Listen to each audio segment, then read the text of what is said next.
What's up, everybody? Azariel here, and welcome to another Retro Modernization video, a series where I take unplayable or hard to use uh, monsters, a series of cards, or archetypes, and my goal is to make them playable. And in this video, we're going to be taking a look at a monster that literally, or a build that is formed around a monster that literally takes patience to bring to the field, and it takes turns, a series of turns to bring it to the field. And this was one of the factors that kind of played into it being kind of pushed to the side, because this is just like one of two monsters in the game in Yu-Gi-Oh's entirety that literally takes turns in order to get it on the field. You know, you have to sit there and you have to wait. You have to play a defensive game. You have to protect it, or more so, just protect the cards in order for their effects to activate, so that you can summon the monster. And this is one of those things that kind of push people away from using it. And the monster that I'm talking about is Spirit of the Pharaoh.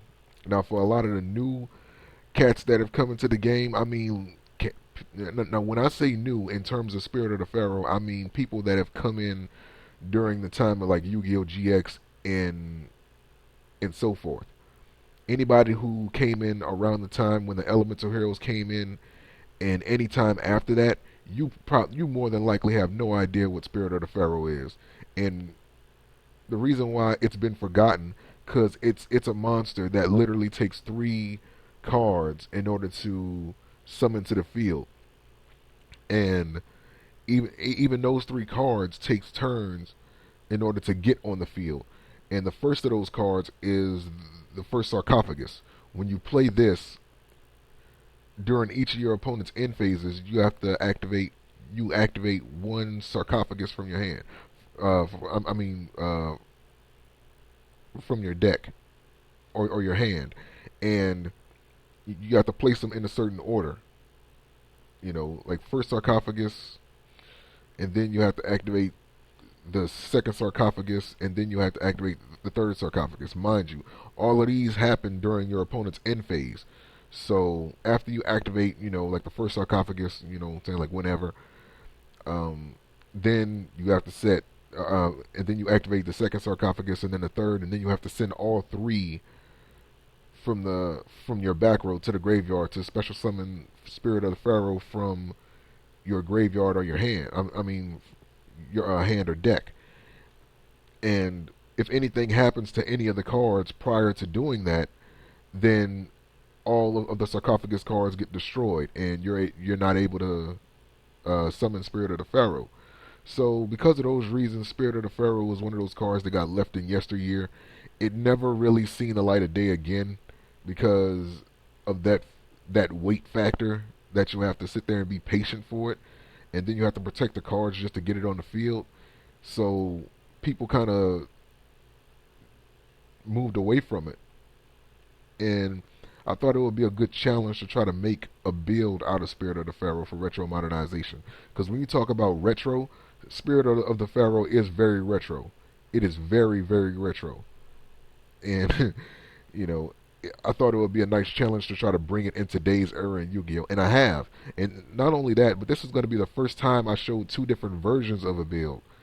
You know, I kind of spoke of it in one of the past Retro Modernization videos, but this is going to be the first time that I actually showed off 2 different versions.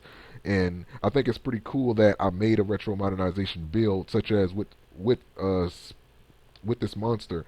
And not only did I make one build that worked, but I made 2 builds. So this is just version 1, and I got version 2 that I'm going to show as the video goes on.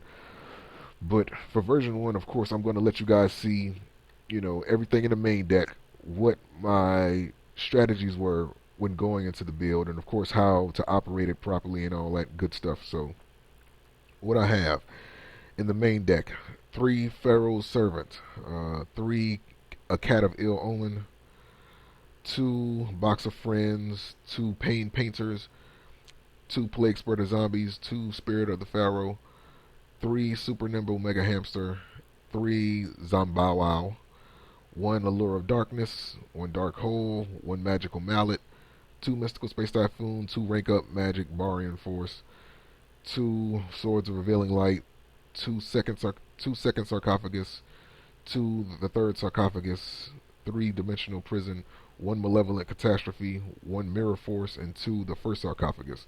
In the extra deck, I have 1 Archfiend Zombie Skull, 1 Doom Kaiser, 1 Doom Kaiser Dragon, 1 Hot Red Dragon Archfiend. That name is still stupid to me. Like, how come they just couldn't stick with Jeweled Red Dragon Archfiend? I think that's a better ring. But like, that name has a better ring to it. Anyway, Revived King Hades, 1 Stardust Spark Dragon, 3 Underworld Fighter Balmog, 1 Silent Honor Arc, 1 Jin Buster, 1 Dark Mist, 2 King Overfiend, and 1 Dark Storm. And in the extra deck, in the side deck, excuse me, 3 Clown Zombie, 1 Box of Friends, another Spirit of the Pharaoh, 2 Faustian Bargain, 1 Symbols of Dooney, 1 Symbol of Duty, 1 the second Sarcophagus, another the third Sarcophagus, 1 Bottomless Trap Hole, another Mirror Force, another the first Sarcophagus, a Torrential Tribute, and a Trap Tricks Trap Hole Nightmare. So, the goals, obviously, to search out the first Sarcophagus, since this is the key card in order to get the other 2 on the field in the first place, so that you can start, building up towards summoning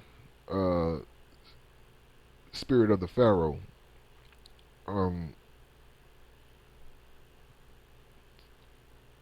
This is pretty much like where you have to start off, the first Sarcophagus. And in order to help get the first Sarcophagus out faster, I decided to put in a Cat of Ill Omen, since it can place trap cards from your deck onto the top. So you can just search it out, place it on top, and then you can draw it during your following turn. And of course, in order to do this, you're going to need some protection. Now, I don't have anything in the build to protect the cards themselves, mainly because today I never had to worry about losing my Sarcophagus monsters. I didn't really have to worry about losing the Sarcophagus cards like that. It's not that big of a worry. But you still will need to protect yourself. So of course I got Dimensional Prison in there to just get rid of monsters that can't be destroyed by battle or by card effects. You can still get rid of them. Mirror Force is in there to take care of, the monsters that when your opponent swarms the field with multiple monsters, and that it's basically just to take care of them. And got Malevolent Catastrophe to help take care of your opponent's back row, and 2 Mystical Space Typhoon for that reason as well. I have Swords of Revealing Light to aid in protecting yourself as well. 2 Rank Up Magic Barian Force for Jin Buster and Dark Mist when you're able to get them on the field. A Magical Mallet in the event that you draw Spirit of Pharaoh too early, you can put that back in and you can draw something else. Have Allure of Darkness for some draw power, and Dark Hole for obvious reasons. Now, this build not only focuses on getting this out, but like I mentioned in every other, every Retro Modernization build, I layer my strategies in builds. I put different strategies in builds. And with Spirit of the Pharaoh, when the card is special summoned, you can special summon up to 4 level 2 or lower zombie type normal monsters from your graveyard. But since I only have Pharaoh's Servant in there as as the normal monster, considering that it will take time for you to get, this monster on the field, I didn't think I needed that many, considering all the other strategies I had in the build anyway to begin with. So, with that said, I have a box of friends in there that can help search out two normal monsters, of course, to get them in there quicker, so that they can hit the graveyard a lot sooner for the effect of Spirit of Pharaoh, of the Pharaoh. And then when you activate that effect, you can special summon all three of these, and they can go towards either Gin Buster or Dark Mist. And I have Zombow in there that can search out Box of Friends, for that matter. And I got Plague Spreader Zombie in there for some synchro summoning, and it's a very resourceful tuner. You know, you can return one card from your hand to the deck in order to special summon it from the graveyard, so it's a very resourceful tuner. Pain Painter is in there because it's pretty much like a knockoff Plague Spreader Zombie that can turn all of the zombie type monsters on the field into level 2 monsters. But even then, it's not that big of an issue, because if you notice, with the exception of the cat of a kill of ill, a cat of ill omen,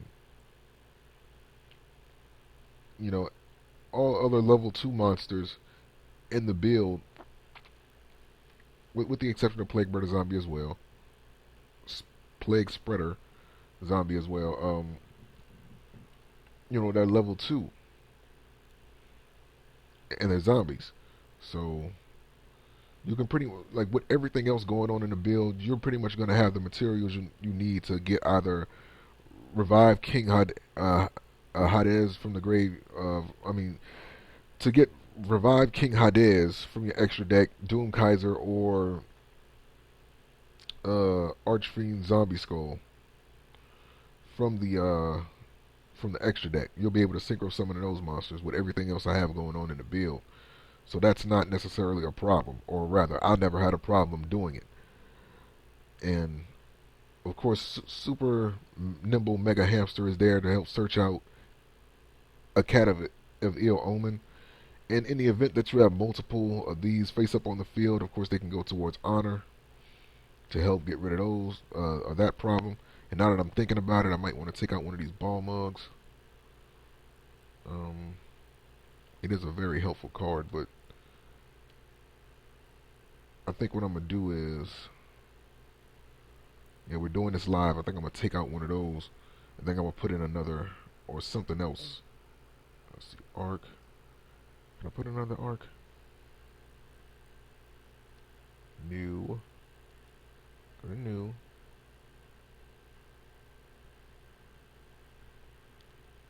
There, you dick. Where is it? Oh, here it is. I think I'm going to put in another Arc. And maybe put in a like a level 6 monster in the event that you have Super Nimble Hamster on the field, and like, you want to make sure that you have some extra, something there between all of these. I think this one can go.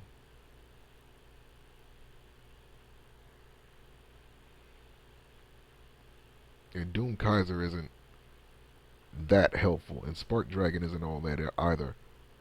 So I'm doing this live, as you can see. Okay, let me get a level 5 monster in there that I can. No, level 6. Excuse me. Level 6.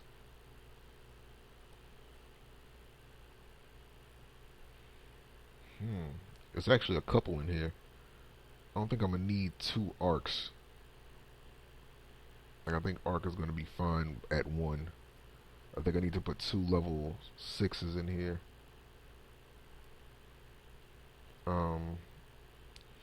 Powered and Zectron can come in handy in a tight spot. You ain't gotta worry about losing your monsters. And with Vulcan the Divine, this can come in handy. Or we can do HTS Psychomyth.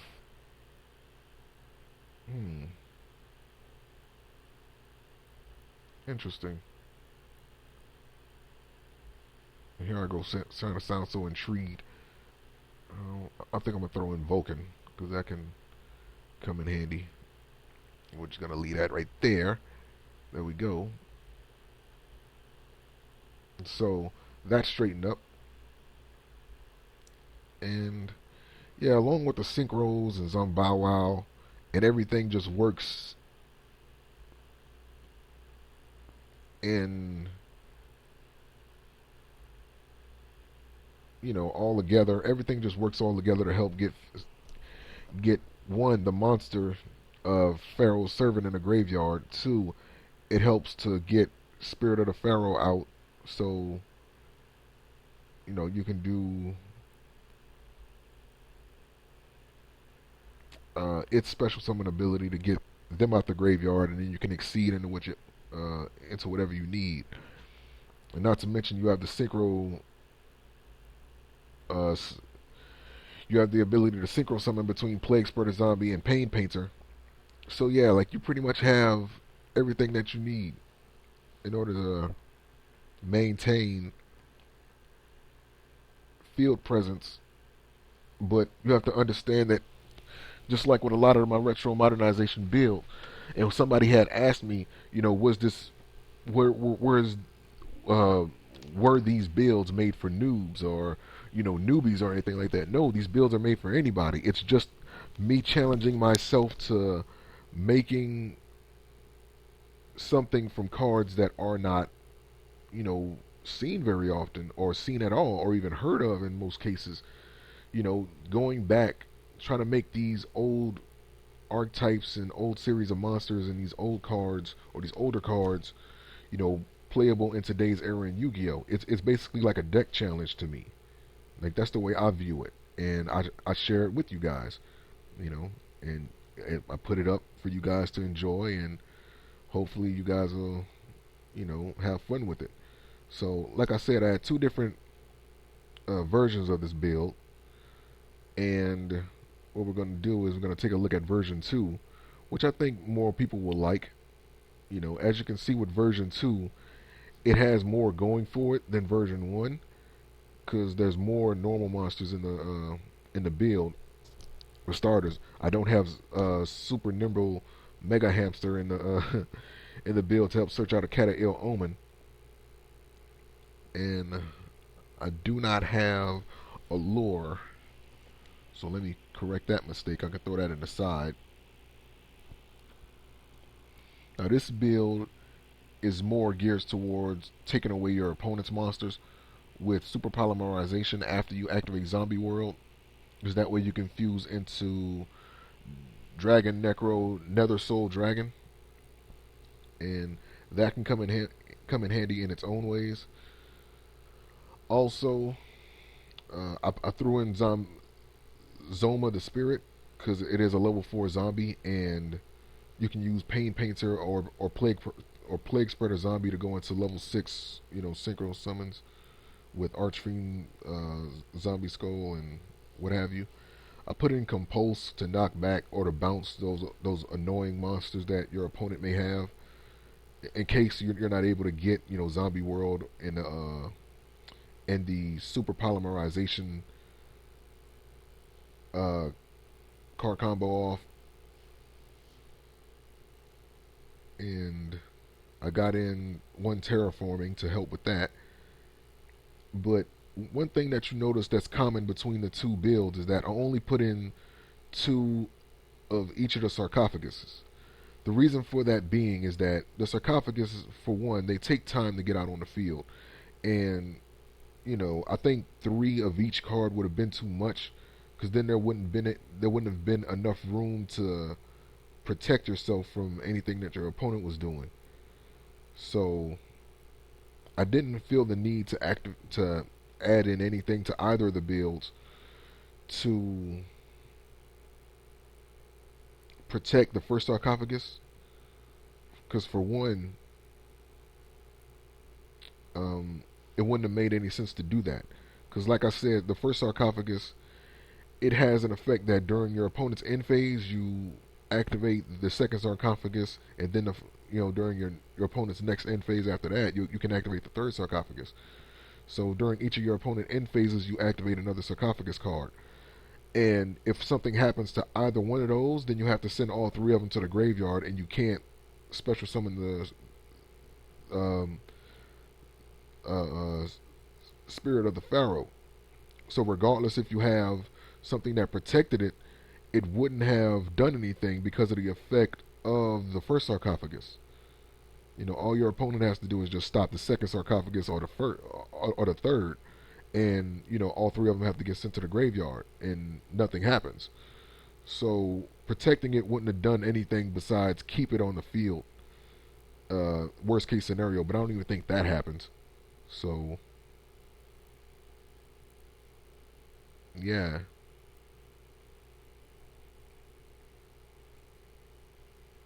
so yeah. What you got to do is you got to send all three of them to the graveyard. Yeah, so like protecting them wouldn't do anything. So that would be just more card clutter that you didn't even need. And this second version, as I was trying to get to earlier, it includes fusion monsters that can help. With the strategy you have in place, it's meant to take away your opponent's monsters while using them to special summon your own. And with Zombie World, the combination with Zombie World used in combination with super polymerization, you're able to take your opponent's monsters, which would be zombie when Zombie World is active, and you're able to special summon into this because it takes two zombie type monsters. So overall, just between the two builds, you know, the goal is to get Spirit of the Pharaoh on the field, and considering that you have more uh, normal level 2 zombie type monsters in this build. Oh wow, reconnecting. Yes, take your time. All right, there we go. But yeah, considering that you have more zombie normal level 2 monsters in your build, I also threw in a Symbols of Duty. I don't see it in. Oh, I didn't put it in the side. Oh, never mind. Symbol.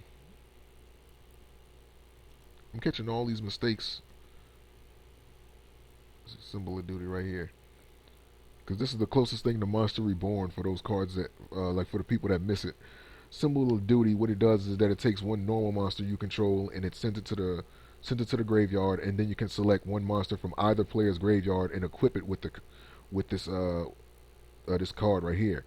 So it's the closest thing to Monster Reborn that you're going to get, and it's another way for you to take advantage of your normal monsters that you're pretty much are just going to have on the field as beat sticks for the most part. Once you use them for your exceed summons or for your synchro summons, unless you're using them for that, they're just going to be on the field. You know, it's beat sticks. So why not use them for taking a monster out of your opponent's graveyard that you feel like you can take advantage of and that can be helpful to you. So that's an idea right there. So these are basically it.